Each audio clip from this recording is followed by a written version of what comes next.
ఎల్లప్పుడూ.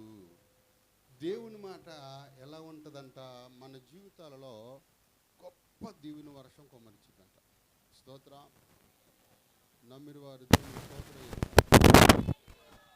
ఏం కుమ్మరిస్తుంది దేవుని మాట? మనం ఎలా వచ్చింది, అది ఎలా వస్తుంది అని అంటే, ఆయన మాటకు మనం లోబడి వారమై ఉండాలి. దేవుడు ఎవరినైనా ఏమడుగుతాడంటే, నువ్వు నా మాట వింటి నిన్ను నేను చెప్పాలి. నువ్వు నా మాట వింటి నిన్ను నేను. ఆయన మాట ఎలాంటిదంటే, ఆయన నోటి మాట ద్వారా సమస్తము దేవుడు బ్రతికింపజేస్తున్నాడంట. కానీ మానవుడు ఏమవుతున్నాడంటే, దేవుని మాట వినలేక ఈ లోకంలో భ్రష్టుడైపోతున్నాడు. స్తోత్ర. ఒకసారి చదువుదామా? యెషయా గ్రంథం 55వ అధ్యాయం 10వ వచనం ఒకసారి చదువుకుందాం.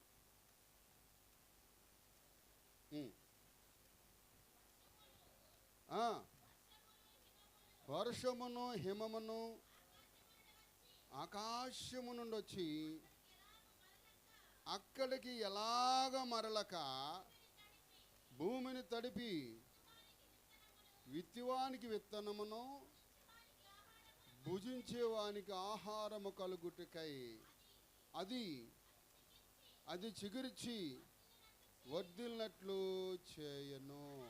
అలాగే నా నోటి నుండి వచ్చే వచనము ఉండును. ఈ మాటలు దేవుడు మన వినికిడిలో దేవుడు దీవించునుగాక. స్తోత్రం. ఈ మాటలు ఇక్కడ ఎవరితో మాట్లాడుతున్నారు? యెషయా ప్రవక్త దేవుడు ఇచ్చినటువంటి సందేశాన్ని బట్టి, దేవుడి దగ్గర పొందుకున్న వర్తమానాన్ని బట్టి, దేవుడు చెప్పమన్న మాటను బట్టి ఈ యెషయా తన ఇశ్రాయేలులకు చెప్తున్నాడు. అంటే ఇశ్రాయేలు ఇప్పుడు ఏ స్థితిలో లేరు? వాళ్ళు దేవుని మాట వినేటువంటి స్థితిలో వాళ్ళు లేరు. ఎన్ని పంపించమనండి భూమి మీదకే, తెగుళ్ళు పంపించండి, కరోనా పంపించండి, దాని తాత వచ్చినా కూడా, స్తోత్రం చెబుదాం, కరోనా తన తాత వచ్చినా కూడా లోబడట్లా. కారణం ఏంటయ్యా అంటే, మానవుడు ఈ లోకంలో ఉన్న వాటికంటే ఆకర్షితుడైపోయాడు. మరి దేవుడికి ఎప్పుడు లోబడేది? అక్కడ దేవుడే సమస్తమును నేను జీవింపజేస్తాను అంటున్నాడు. అయితే మనుషుడికి మాత్రము దేవునితో పని లేదంట. మనిషికి దేవునితో ఎందుకు లేదంటే, సమస్తము చేయగలుగుతున్నాడు,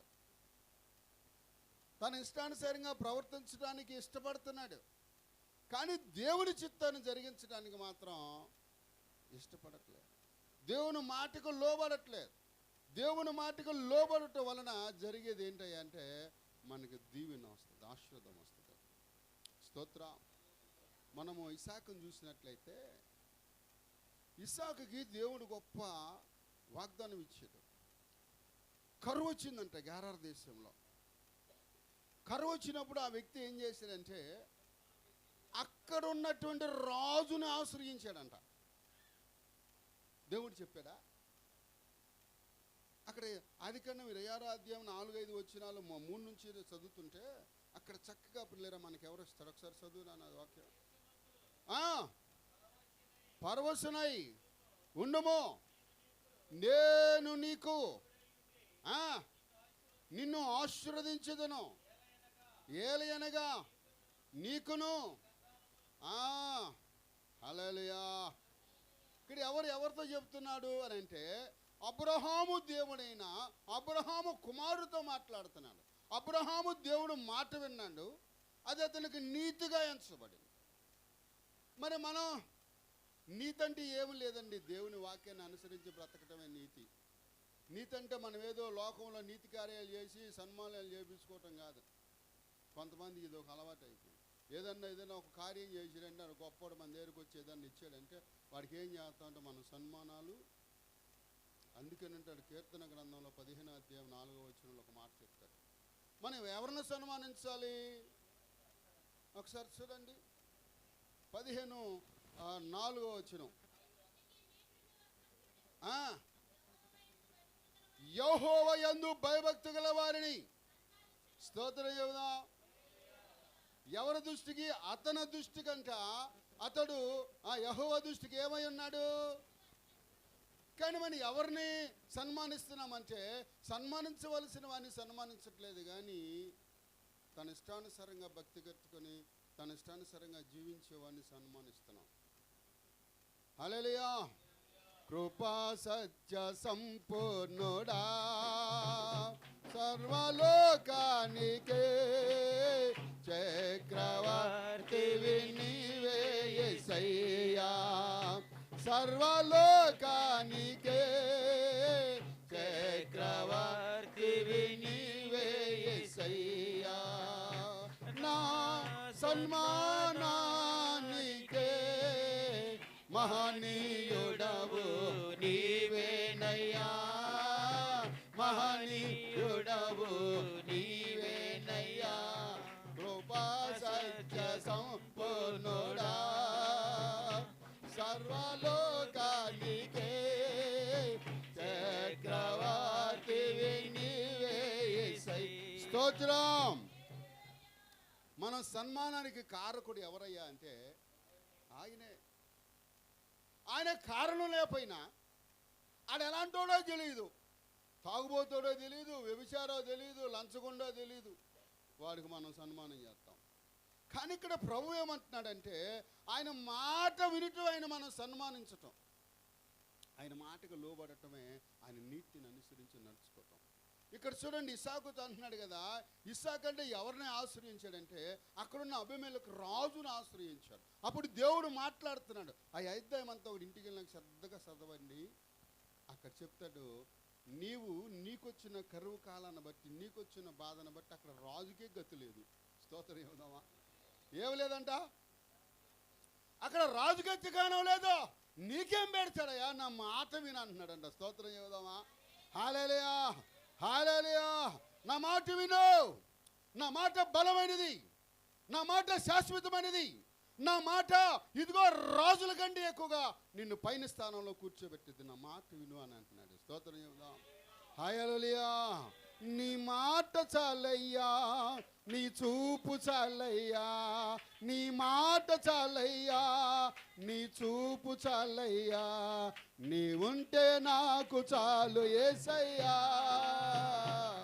నీ వెంటే నేను ఉంటానేసయ్యా, నీ ఉంటే నాకు చాలు యేసయ్యా, నీ వెంటే నేను ఉంటానేసయ్యా. స్తోత్రం. ఆయన మాటలో గొప్ప శక్తి ఉంది ప్రియదేవుని బిడ్డలారా. ఆయన నోటి మాట ద్వారా సమస్తమును దేవుడు ఏర్పాటు చేశాడు. అంటే సర్వ సృష్టి దేవునికి లోబడుతుంది. మరి దేవుడంట నోటి మాటతో దేవుడు మానవుని నిర్మాణం చేయలే. ఎట్లా చేశాడు? తన స్వయం హస్తాలతో ఆయన ఎలాగున్నాడో, ఆయన ఏ రూపంలో ఉన్నాడో, ఆయనకి ఏ అవయవాలు అయితే ఉన్నాయో సమస్తమును మనకు కలగజేసిన దేవుడు మనతో మాట్లాడినప్పుడు మనం ఏమవుతున్నామంటే దేవుని మాటను పెడచెవును పెడుతున్నాం. దేవుని మాటగా లోబడట్లేదు. ఎక్కడి నుంచి వస్తుంది మనకు దీవెన? ఇదిగో ఇస్సాకుకు చెబుతున్నాడు దేవుడు, ఇదిగో నా మాట ఎలాంటిదో తెలుసా? ఆకాశం నుంచి వర్షము భూమికి ఎంత అవసరమో, రైతుకి ఎంత అవసరమో, నా మాట నీకు కూడా అంతే అవసరం. ఆయన మాట ఆకాశం నుంచి, ఆకాశమా వర్షమురా. ఇప్పుడు దేవుడు ఆజ్ఞ లేని వర్షం పడుతుందంటారా? ఉంటుందంటారా? ఇదేదో సినీ సెట్టింగ్ కాదు. ఒక పాట ఏదో మంచి పాట వేసుకున్నప్పుడు అయ్యో గొడుగులు పెట్టి ఆ బెజ్జలు పెట్టి ఆకాశాల నుంచి గొర్రెలు కట్టి చినుకులు పడేటట్టు చేసేది కాదు. ఇది గాలరీ చేసేవాడు కదా నా దేవుడు. స్తోత్రం. ఇంద్రజాలికులు కాదు ఆయన, మహిమ కలిగిన దేవుడు. ఆయన మాటకు లోబడతావా మన జీవితాలు బాగుంటాయి. ఆయన మాట వింటావా సరైన మార్గంలో నడిపిస్తాడు. ఆయనకు లోబడతావా ఆయనకి ఇష్టం వచ్చినట్లు నేను ఆశీర్వదిస్తాడు. అంతేగాని నా ఇష్టం వచ్చినట్టు నేను ఉంటాను ప్రభువా, నువ్వు నన్ను ఆశీర్వదించంటే కుదరదు. నా ఇష్టం వచ్చినట్టు నేను జరుగుతాను, నడుస్తాను ప్రభు అంటే కుదరదు. అంటే దేవుడికంటూ గొప్పవాడువా? అంటే దేవుడు నిన్ను నిర్మాణం చేశాడా? దేవుడు నువ్వు ఏర్పాటు చేసుకున్నావా? మనం ఏర్పాటు చేసుకున్న దేవుడు లాంటిగా వాడు కాదు, మనల్ని నిర్మించిన వాడు. ఆయన విధానాలు వేరు, ఆయన నిబంధనలు వేరు, ఆయన మార్గాలు వేరు, ఆయన చూపు వేరు, ఆయన ప్రణాళికలు వేరు. అబ్బా స్తోత్రం. మన జీవితం వర్ణించడానికి చాలదంట. ఏమని వర్ణింతు నీ ప్రేమనో ప్రభు, ఏమని వివరింతు నీ కృపనో, ఏమని వర్ణింతు నీ ప్రేమనో ప్రభు, ఏమని వివరింతు నీ కృపనో. హల్లెలూయా హల్లెలూయా హల్లెలూయా హల్లెలూయా. మాటలు రావయ్యా నేను వర్ణింపా, నా నోరు చాలదయ్యా స్తోత్రం. ప్రియదేవుని బిడ్డలారా, ఆయన మనం ఎలా వర్ణించగలం? ఏ విషయాన్ని రుణం తీర్చుకోగలం? ఆయన ఆజ్ఞ లేకుండా వర్షం పడదే, పండే గుణము భూమికి ఇచ్చాడే, ఆయన పండమంటే భూమి పండదే. ఈ రోజున ప్రియదేవుని బిడ్డలారా, నేను వస్తూ ఉన్నప్పుడు కారులో వస్తూ ఉన్నాను, నారు పోసి అట్లా ఉంది కానీ ఒక్క నాటు ఇలా. కారణం వర్షం పడి అక్కడంతా మరి ఆ భయం దేవుని పట్ల ఉంటే ఆ నష్టం నీకు జరిగిస్తాడా? ఆ నష్టం నీకు వస్తుందా? ఆ ప్రమాదం నీకు వస్తుందంటే రాదు. ఒక్కరు గుర్తుపెట్టుకోండి ప్రియదేవుని బిడ్డలారా, నేనైనా మీరైనా ఎవరైనా దేవుని సన్నిధిలో అనుదినము ఆయనతో సంబంధం కలిగి ఉంటే దేవుని విడిచిపెడతాం. అనుదినమైన సన్నిధానంలో 2-3 గంటలు ప్రార్థన చేయి, దేవుడిని నిన్ను అంటుకట్టుకోనంటాడు. ఏ ప్రమాదం వచ్చినా, ఏ సమస్య వచ్చినా కూడా దేవుడే మనల్ని నడిపిస్తాడు. ఇప్పుడు వచ్చేటప్పుడు అదేదో మాట్లాడుతున్నాడు బొడ్డోడు, అదేదో మాట్లాడితే నీలోపు ఫోన్ వచ్చింది, ఫోన్ మాట్లాడరా, ఎవరో చోట కమల్ తాత మాట్లాడరా అన్న. సరే ఆడితో మాట్లాడుతున్నాను, వెనకాల నుంచి హారను కొట్టుకున్న రయ్యని దూరాడు కారోడు. ఎందుకైనా మంచిదని రైట్ సైడ్ చూసుకుని మెల్లి కొంచెం చోటు ఇచ్చాను. ఆడు వెళ్ళిపోయి ఆటో గుద్దాడు. హల్లెలూయా. అంటే దేవుడు ఏం చేశాడు నన్ను? ఎంత గొప్ప దేవుడు. హల్లెలూయా. వెనకాల మన చర్చికి వెళ్ళే రోడ్లు అనిగిలిపోళ్ళ అబ్బాయి ఆటో వేసుకుని వెళ్తున్నాడు. అన్నా భలే తప్పించావా నా అన్ని అని అంటున్నాడు. స్తోత్రాలు చెబుదామా? హల్లెలూయా హల్లెలూయా. ఎంత గొప్ప దేవుడు అండి. ఏమి చిరుణం తెచ్చనో నా యేసయ్యా, నీ ప్రేమకై నీ జాలికై. ఏమి చిరుణం తెచ్చనో నా యేసయ్యా, నీ ప్రేమకై నీ జాలికై. స్తుతి స్తోత్రమారాధనా నా బ్రతుకంత ఆలాపన స్తోత్రం. దేవుని బిడ్డలారా, అనుదినము దేవుని సన్నిధిలో గడుపు. దేవుడు మాట్లాడకపోతే అప్పుడు నన్ను అడుగు. దేవుడు కొన్ని సూచనలు మనకు చెప్తూ ఉంటాడు. ఆయన భక్తులకి దేవుడు మాట్లాడతాడంట. ఆయన భక్తులతో మాట్లాడాలని ఆశ కలిగి ఉంటాడంట. ఆయన భక్తులని భక్తులుగా పరిశుద్ధులుగా మారుస్తాడంట. స్తోత్రం. ఏం చేస్తాడంటే భక్తులను ఏం చేస్తాడంట అంటే, భక్తులు అంటే ఎవరై అంటే అన్ని జనాంగం, మారు మనుషులు లేని వాళ్ళు భక్తులు. ఎవరంట? ఈ భక్తులు ఏం చేయాలి? ప్రార్థన చేస్తే పరిశుద్ధులుగా మారుస్తాడంట దేవుడు. స్తోత్రం. ఆయన వేడుకోవాలి, పరిశుద్ధుడా ఓ పరిశుద్ధుడా, యేసు నీకే స్తోత్రములు. పరిశుద్ధుడా ఓ పరిశుద్ధుడా, యేసు నీకే స్తోత్రములు. మహోన్నతుడా మహాగణుడా, యేసు నీకే స్తోత్రములు. స్తోత్రం. ఆయన మహాగణుడు. ఇసాకు పట్ల ఏం చేశాడంటే, అయ్యా వాడే కరువు వచ్చి గిలగల తణుకులు ఆడుతున్నాడు అయ్యా, చెరువులో నీళ్ళు లేని చేపలాగా. వాడు నీకేమిస్తాడు? నా మాటినో, నాకు లోబడు. సరే ప్రభు అన్నాడు. అక్కడ ఏం చేశాడండి, దేవుడికి ఎప్పుడైతే లోబడ్డాడో, దేవుని మాట ఎప్పుడైతే విన్నాడో, తన జీవితం మారిపోయింది. 12వ వచనం కానీ చదవండి. ఆ దేశమందు ఉన్నవాడై విత్తనము వేసి ఆ సంవత్సరము హల్లెలూయా ఇంకా వాక్యాన్ని చదివితే ఇంకా దేవుడు అంటే అట్ట ఆశీర్వదించాడు. యెహోవా అతనిని ఆశీర్వదించును గనక ఎవరు గొప్పవారు అవుతారంట? నాకేమీ 4 మేళ్ళు దానికి అద్దాల మేళ్ళు ఉన్నంత మాత్రం నేను గొప్పవాడిని కాదు. హల్లెలూయా. మెల్లో పెద్ద పెద్ద ఉరితాళ్ళు ఉన్నంత మాత్రం నేను గొప్పవాడిని ఏం కాదు. చేతికి పనికిరాని కరియాలు ఉన్నంత మాత్రం నేను గొప్పవాడిని కాదు. ఇప్పుడు దేని విలురా చూడండి, కొంతమంది బంగారపు జోళ్ళు వేసుకుంటారు. వాళ్ళు ఎట్లా అంటే బొదలు తగులుతాయి. ఎట్లా అంటారు, ఏం పని లేకుండా తూగుతారు. నన్ను చూడు, నా జోళ్ళు చూసావా అన్నట్టు. స్తోత్రం చెబుదామా? గొప్పవాళ్ళు అనుకుంటారు. కానీ దేవుడు ఆ వ్యక్తిని ఏం చేశాడంట? అబ్బా, ఒకసారి పాస్టర్ గారు అబ్బాయి, ఎవరో సంగతి ఎందుకో పాస్టర్ గారు అబ్బాయి పెళ్ళికి వెళ్ళా. నేను పెళ్ళికి వెళ్తే మన సామాను పెట్టమన్నాడు, పెట్టాను, అంత అయిపోయింది, బాగానే ఉంది. అబ్బాయి వాక్యం చెప్పను ఆయన కశ్యప్ అన్నాడు. సర్లేవే చెప్తానన్నా.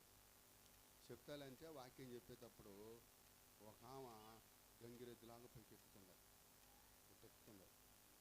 బాబు ఆమెకెళ్ళి మెట్లకెళ్ళి చూస్తున్నా, మెట్లాడన్నీ ఇరుగుతాయేమో అని.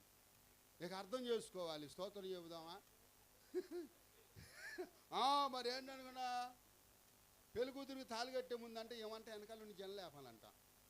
ఏం లేకపోతే ఏమన్నా పెళ్ళికొడుకు తాడు కట్టడేమో. గబగబ ఎక్కింది. సరే, ఈ మెడలో ఇంతలా వారం పెట్టింది, చెవులకి ఇంతలా ఉన్నాయి, పైన దానికి ఎంత పొడుగునున్నాయి. ఇటు ఊపుతుంటేనే ఒకసారి జారట్లే, భుజానికి తగిలితో ఆగిపోతున్నాయి. ఇటన్న కూడా అది అట్టగా ఉంటుంది, పొద్దాకి ఎట్టెట్టు ఊపుతుంది. ఆ వీడియో తీసాడు అంటున్నాడు, అన్న సొత్తనవా నేను చూస్తున్నాను కానీ రా బాబా పాత్రం అంట. ఆయన ముందే చెప్పాడు నాకు, అదే నువ్వు తోలడివి, ఏదో ఒకటి అంటావు, ఆమె వస్తుంది నాయన నీ దండం పెడతాండ్రా, వాళ్ళే పెళ్లి చేసేది ఏమన్నా మాకు అన్నాడు. సర్లే బాబా అని వెళ్ళకుండా ఉన్నా. ఎంత లాభం తగిలించుకుంది ఆరో నెలలో. మరి నిజమైన బంగారం మరి రోల్డ్ గోల్డో తెలియదు. స్తోత్రం చెబుదామా? ఏలేడైపోయి గాజు ఒకటి, బంగారపు గాజు 2 చేతులు వేసింది. ముందేమో వెనక మట్టిగా చేసింది, మధ్యలో బంగారపు గాజు చేసింది, మళ్ళీ ఎదర మా వెట్టిగా చేసింది. స్తోత్రం చెబుదామా? హల్లెలూయా. సరే అంట బాగా చూస్తానే ఉన్నా, పొద్దాకి ఇట్ట అంటుంది. ఈ పాపిడి బిల్ల మళ్ళీ ఇక్కడ ఈ పాపిడి బిల్లని సరి చేసుకుంటుంది. ఆమె అట్ట ఉంటే పెళ్లి కూతురు ఎట్ట ఉండాలి? ఇక లాభం లేదని పందికి ముక్కు బేసరి పెడితే అట్ట ఉంటుంది. అదిగో ఆ వాక్యాలు చూపించండి. ఈయన పక్కకు వచ్చారే, అమ్మ అట్ట ఉన్నాడు రా నువ్వు, అట్లా వెలుగుతుంది. ఆమెను కూడా నన్ను కాదు దీన్ని అంటున్నాడు అనుకుంటుంది ఆమె అనేది ఎవరిని. మళ్ళీ అమ్మగారు ఆమెకు అర్థం కావట్లా. స్తోత్రం. అయ్యో అదిగో చూసావా, యోగ్యురాలైన భార్య దొరుకుతంట అరుదంట. తర్వాత పిల్లంతా అయిపోయిన తర్వాత ఏంటి స్టేజ్ మీద అంతా కూడా ఆమెదే పెత్తనమన్నా. అరే నాయన పాస్టర్ గారిని అల్లాడిచ్చేసి దాని జోలికి వెళ్ళగా అన్నాడు ఆమె. ఓహో ఏమో హోమ్ మినిస్టర్ డబల్ అనుకుంటా ఏమో అనుకున్నా. స్తోత్రం చెబుదామా? హల్లెలూయా. పాస్టర్ గారు ఏమి లేదు అని చెప్పి కనీసం సైజు చేద్దండి కానీ అంటదంట. అని చెప్పి తాళి కట్టడం. వాకింగ్ కూడా అంతేనంట. అట్టగా ఉండి ఇప్పుడు కాసేపు అయితే మనం ఎట్టగా వెనక్కి తెప్పిస్తామా? ఆమె గడియారంట చూసుకొని ఎట్ట అంటదంట. అట్టంటేనే వాకింగ్ చెప్పాలి. వాకింగ్ చెప్పడానికి లేగాలి. అయ్యా ఇదే సేవ అన్న, నేను నువ్వు ఇట్టాటి అంటావని ముందే చెప్పాను నీకు అన్నాడు. స్తోత్రం చెబుదామా? అంటే ఇప్పుడు ఎవరు మాట వినాలి మనం? నేను ఊరుకోను.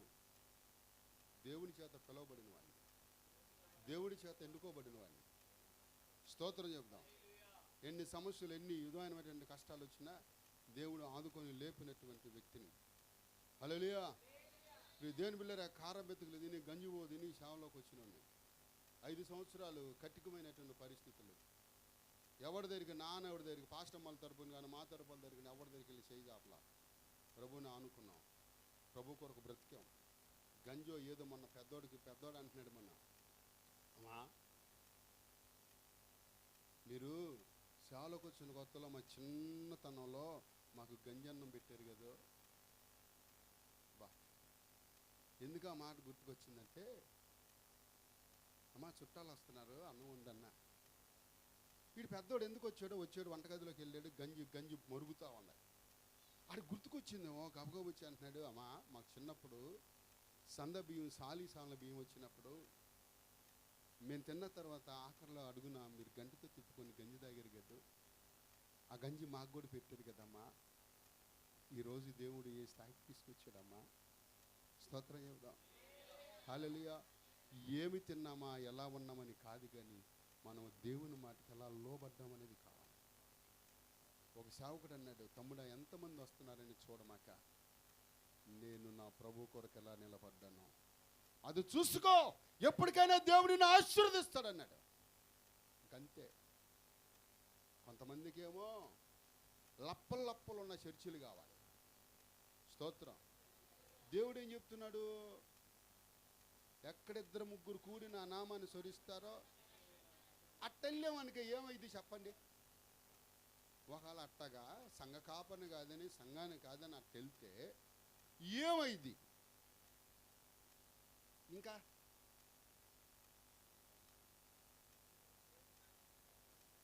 స్తోత్రం.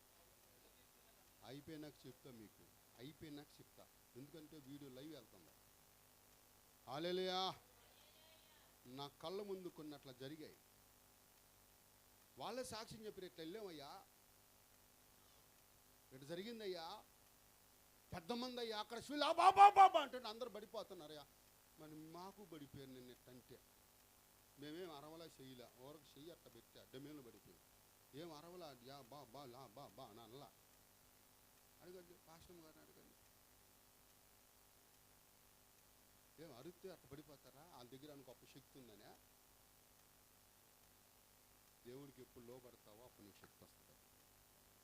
దేవుని మాటకి ఎప్పుడు లోబడతావు అప్పుడు కార్యాలు జరుగుతాయి. ఓ దేశదమ్మరిలాగా అక్కడికెక్కడికని దేవుడి మాట అనుకోండి, ఎక్కడ తిరిగినా మన బతుకు అంతే. అట్ట తిరిగే వాళ్ళు ఏమంటారంటే దేశదిమ్మర్లు అంటారు. స్తోత్రం చెబుదాం. ఎవరు వాళ్ళు? దేశదిమ్మర్లు అంటే చూసారు ఎప్పుడన్నా? చూసారు ఎప్పుడన్నా? ఎన్నాం చూసారు ఎప్పుడన్నా? నేను చూసా, నువ్వు కూడా చూసావు. ఎక్కడ చూసే చెప్పనా? గేసెక్కలు ఇంటి దగ్గర వాళ్ళు రేకుల షెడ్లో ఉన్నారు. పగలంతా అయ్యే అమ్ముకొని వస్తారు, ఊరంతా తిరిగి వస్తారు. సరే బాబు, ఈ ఊర్లో మనకి వ్యాపారం అయిపోయిందిరా, ఇక అక్కడ పత్తి వ్యాపారం అయిపోయింది, ఏమి లేదని చెప్పి అక్కడ మూటములు సర్దుకోవటం ఇంకో చోట వెళ్తాం. స్తోత్రం చెబుదాం. అక్కడ మళ్ళీ పాక వేయటం, అక్కడ కూడా మళ్ళీ ఏమి లేదు ఇక్కడ అని చెప్పని తెలుసుకోవటం, మళ్ళీ ఇంకో చోట. అరే దేవుని మాట వినేది ఎప్పుడు? దేవునికి లోబడేది ఎప్పుడు? స్తోత్రం. అలా ఉంటే మన జీవితాలు ఎక్కడేసిన గొంగలు అక్కడే ఉంటాయి. బైబిల్ ఏం చెప్తుందంటే, నీ మీద ఏర్పాటు చేసిన నాయకులకు నువ్వు నమ్మకంగా ఉండవు, యథార్థంగా ఉండవు. దేవుడు కూడా ఏం చెప్పాడు? 10 మంది కుష్ఠరోగులు ఆయన దగ్గరికి వచ్చారు, 10 మంది శుద్ధులయ్యారు, అక్కడే వచ్చాడు. అప్పుడు శుద్ధులైన తర్వాత ఆయన ఏమన్నాడు? వారు నాయన కాదురా, మీ యాజకులకి మీరు గణపరచండి, మీ యాజకులు కనపరచండి, మీ యాజకుల దగ్గరికి వెళ్ళండి, వాళ్ళ ద్వారా ఈ కార్యం జరిగింది అని ప్రభువు చెప్తుంటే, ఏదో మనం పరిశుద్ధుల్లాగా అంత అసలు బైబిల్ అంతా నాకు తెలిసిపోయింది, ఏమి లేదు అసలు, అక్కడేం చెప్తారు ఇక్కడేం చెప్తారు, ఇక్కడేందాం అక్కడేందాం అనే పనే. కానీ అసలు దేవుడు ఏం చెప్తున్నాడో మనం వింటున్నామా?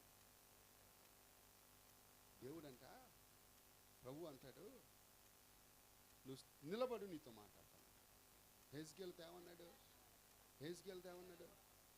నా కుమారుడా, నా నరపుత్రుడా, నువ్వు చక్కగా నిలబడితే నీతో నేను మాట్లాడతా. హల్లెలూయా. ఆయనతో మన సహవాసం జత కడితేనంట అసలు ఆ మాధుర్యమే వేరు. మనం అక్కడెక్కడ అటు ఇటు వెళ్ళినా ఏ భక్తి అప్పదో, ఏది కరెక్ట్ అనిపించదు మనకే. అనిపించిందా? ఒక ఆయన అంటాడు, వాకింగ్ చెప్పమంటే, లాజరు ఈయనున్నాడు కదా, ఎవరో జక్కయ్య, పొట్టి జక్కయ్య ఎవరో, అదే ఏ కోవకు చెందినవాడు, అవునా?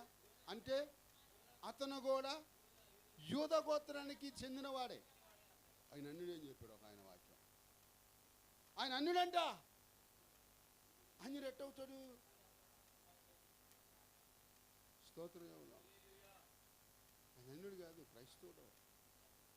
ఆయన యాజకుడు.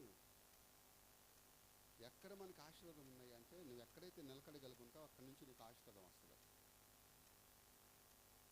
మనకి ఇసాకుని బట్టి మనకు అర్థం అవ్వలేదా? ఇసాకు ఎక్కడికి వెళ్ళాడు? గెరార్ దేశం వెళ్ళి అక్కడి నుంచి రాజు దగ్గరికి వెళ్తే రాజు ఏమన్నాడు? అబ్బాయి నాకేం లేదు నాయన, నిన్నే ఆశీర్వదిస్తానన్నాడు. అప్పుడు దేవుడు ఏం చేశాడంటే తన తండ్రికి చేసిన వాగ్దానాన్ని జ్ఞాపకం చేసుకుని చెప్తున్నాడు. ఎలా ఆశీర్వదించాడంట? ఎలా ఆశీర్వదించాడంట? ఫిలిస్తీన్లు అసూయపడ్డారంట తన పట్ల. స్తోత్రం చెబుదాం. ఫిలిస్తీన్లు ఎలా పడ్డారంట? అసూయపడ్డారంట. తన ఎదుగుదలను చూసి వాళ్ళందరూ ఏమైపోయారంటే, అలా ఉండాలి, అలాగుండాలి పిల్లరా మన ఎదుగుదల. ఇప్పుడు ఏ కాపరైన ఏం కోరుకుంటాడంటే తన బిడ్డలు క్షేమంగా ఆరోగ్యంగా ఉండాలని. ఇప్పుడు అంత దూరం నుంచి ఆదల బాధలు ఎందుకు వచ్చానంటే చెప్పండి. ఇప్పుడు తొందరగా వెళ్ళి రావాలి, తొందరగా రావాలనే కదా, ఖర్చు కూడా లెక్క చేయకుండా. ఇప్పుడు మనకు అంత కానుకలు రావు, కానీ అయినా కూడా నేను ఏం చేస్తానంటే, మొన్న కూడా చెప్పా, నా దశమ భాగాల్లో 2 భాగాలు చేస్తున్నాను. 100 రూపాయలు 20 రూపాయలు చేస్తున్నా, 10 రూపాయలు పక్కన పెడుతున్నా, 10 రూపాయలు పెట్రోల్కి పెడుతున్నా. స్తోత్రం చెబుదామా? హల్లెలూయా. 10 రూపాయలేమో పక్కన పెడుతున్నాను, ఇంకో 10 రూపాయలేమో 500 ఇస్తే 100 తెస్తున్నా. ఒక 50 పెట్రోల్కి, ఒక 50 ఏమో ప్రతి నెల. ఇది అక్కడ పుస్తకం ఉంటుంది చూసుకుని, ఆ పుస్తకంలో పేర్లు ఉంటాయి. దాంట్లో ఉంటే అందరి పేర్లు ఉంటాయి. ఒక కాగితం ఉంటుంది ఆ పుస్తకంలో, దాంట్లో ఒక అట్ట ఉంటుంది. అట్లా ఉంటాయి సంఘ కుటుంబాలు, పరిచయ కొరకు, ఎక్కడెక్కడ మన పరిచయం ఉండే సంఘ కుటుంబాల కొరకు, అనిగిలిపాల్లో సంఘ కుటుంబాలు, ఎక్కడ సంఘ కుటుంబాలు. దేని వల్ల ఇంకో పుస్తకం చూస్తే దాంట్లో అందరి పేర్లు ఉంటాయి. ప్రతి శనివారం ప్రతి నెల 3 రోజులు ఇదే ప్రార్థన. స్తోత్రం. ఇదేని బిడ్డలారా, దేవుడంట సంఘ కాపర పడే ప్రయాసనం దేవుడికి తెలుసు, కానీ కొంతమందికి తెలియదంట. ఈ తెలియని వాళ్ళు ఏం చేస్తారంటే చెప్పండి, తెలియని వాళ్ళు ఏం చేస్తారు? తెలియని వాళ్ళే అటొగ్గంతు ఇటొగ్గంతు. ఏదన్నా విషయం మనతో మాట్లాడాలంటే ప్రభు అంటాడు, నా సేవకుడికి తెలియకుండా నేనేమి. మొన్న ఆ తమ్ముడు చనిపోయేటప్పుడు పాస్టర్ గారు నేను ప్రార్థన చేస్తాను, ప్రవ్వా ఈసారి జ్ఞాపకం చేసుకో ప్రవ్వా అని ప్రార్థన చేస్తాను. దేవుడి చిత్తం ఏమో మనకు తెలియదు. ఎక్కులు వచ్చిన పిల్లడికి ఎక్కులు రాకూడదు, ఎక్కుళ్ళు వస్తే ప్రమాదంలో ఉన్నట్టు. తర్వాత నీళ్ళు ఊరవలాగా పైకి తన్నుతున్నాయి, నీళ్ళు శ్రమకు గురికో. ఇంకొకటి చూస్తే వాక్యాన్ని గురికో. అంటే ఆ కుటుంబం దుఃఖ సాగరంలోకి వెళ్ళబోతుంది. లేరా మరలా జాన్ ఐడి కొరకు ప్రార్థన చేశాం. ప్రార్థన చేస్తే వెలుగు కనపడతా ఉండాలి. ఆయన కూర్చొని చక్కగా తన పిల్లలతో మాతో మాట్లాడుతున్నట్లుగా దేవుడి దర్శనం చూపించాడు. దేవుని చిత్తం ఒకసారి మనం గుర్తిరగలే. హల్లెలూయా. సంఘ కాపరితో దేవుడు మాట్లాడతాడు. ఏ విషయమైనా సరే నా సేవకుడికి తెలియకుండా నేనేమి చేయను. కాబట్టి పిల్లరా దేవునికి లోబడదాం, దేవుని మాట విన్నాం. ఆయన మాటలో అద్భుతాలు ఉన్నాయి. ఆయన మాటలో ఎన్నో కార్యాలు దేవుడు చేయగలిగినటువంటి దమ్ము ఆయనకు ఉంది. ఆయన ఏదో అల్లరి దేవుడో చిల్లర దేవుడో ఏదో మ్యాజిక్లు చేసే దేవుడు కాదు. ఆయన చెప్పాలి, ఆయన మ్యాజిక్లు చేసేవాడు కాదు. స్తోత్రం. మ్యాజిక్లు నా ప్రభు దగ్గర లేవు. పేర్లు పెట్టి పిలిచాడు ఎప్పుడైనా ఎవరైనా ప్రభు పిలిచాడా? 4 గ్రంథాల్లో ఎవరినైనా పేరు పెట్టి పిలిచాడా? కొండ మీద ప్రసంగం చేసేటప్పుడు 5,000 మంది వచ్చారు. 5,000 మందిలో ఎవరినైనా పేరు పెట్టి పిలిచాడా నువ్వు రా అని? ఓ పాస్టర్ గారు ఫోన్లో వాళ్ళ పేర్లు పెట్టుకొని వాళ్ళు అక్కడ ఉన్నారో లేదని చూసుకున్నట్టు వాళ్ళ పేర్లు పిలుస్తున్నాడు. లైవ్లో చక్కగా చూశాను నేను. వాట్సాప్ ఓపెన్ చేశాడు, వాట్సాప్లో చదువుతున్నాడు. ఉద్యోగం లేకుండా బాధపడుతున్నా. ఆల్రెడీ అమ్మాయికి ఉద్యోగం వచ్చేసింది. ఉద్యోగం వచ్చిన అమ్మాయి కోసం ప్రవచనం ఇటువంటి మ్యాజిక్లు చేయడం నా యేసయ్య. స్తోత్రం చెబుదాం. ఉన్నట్లుగా ముఖం ముందే నా యేసయ్య ముఖమాటం లేనివాడు. ఎప్పుడైతే మనం దేవునికి నమ్మకంగా ఉంటామో, సంఘానికి సంఘం అంటే ఎవరు? సంఘం అంటే ఎవరండి? మరి అది నువ్వు దేవునికి నమ్మకంగా సంఘానికి నమ్మకున్న రెండు ఒకటే. ఆదాము డొక్కలో నుంచి అవ్వ వచ్చింది, యేసయ్య డొక్కలో నుంచి సంఘం వచ్చింది. అంటే ఆయన డొక్కలో నుంచి ఆయన డొక్కలో ఖర్చిన ఆ రక్తాన్ని బట్టే సంఘం ఏమైందంట? సంఘం అంటూ నువ్వు నేనే. ఆ సంఘం అంటూ నువ్వు నేనే. ఈ సంఘం నమ్మకంగా ఉండాలి ప్రభుకి. నమ్మకంగా ఉన్న దినాన ఆయన గొప్ప దీవెన మన కుటుంబాల మీద దేవుడు పంపిస్తాడు. నువ్వు ఎక్కడ నిలబడితే అక్కడికి దీవెన, నువ్వు ఎక్కడి నుంచి నువ్వు అక్కడ దీవెన, నువ్వు ఎవరితో నుంచుంటే అక్కడ దీవెన. ఏ ఇంట్లో నుంచున్న ఇంటికి దేవుడు ప్రభు ఏం చెప్పాడు? మీరు ఏ ఇంటికి వెళ్తారో ఆ ఇంటికి మీరు శుభమని. స్తోత్రం చెబుదాం. ప్రభు ఇట్ట చెబుతుంటే అట్టగాదయ్యానంటే అట్టగా. ప్రభు మాటకు లోబడదాం, ప్రభు చెప్పినట్టు బ్రతుకుదాం. ఇదేమి అంత్య దినాల్లో ఆఖరి గడిలో మనం ఉన్నాం కాబట్టి ప్రభు మాటకు లోబడి ఆయన మార్గంలో నడుచుకుందాం. ఇదేని బిళ్ళరా, రానున్న దినాల్లో మన కుటుంబాలని దేవుడు అద్భుతంగా ఆశీర్వదించి దీవించి ఆయన మార్గంలో నీతి మార్గంలో నడిపించునుగాక. హల్లెలూయా, స్తోత్రం. అందరు కొందనాలు ప్రార్థన చేసుకుందాం.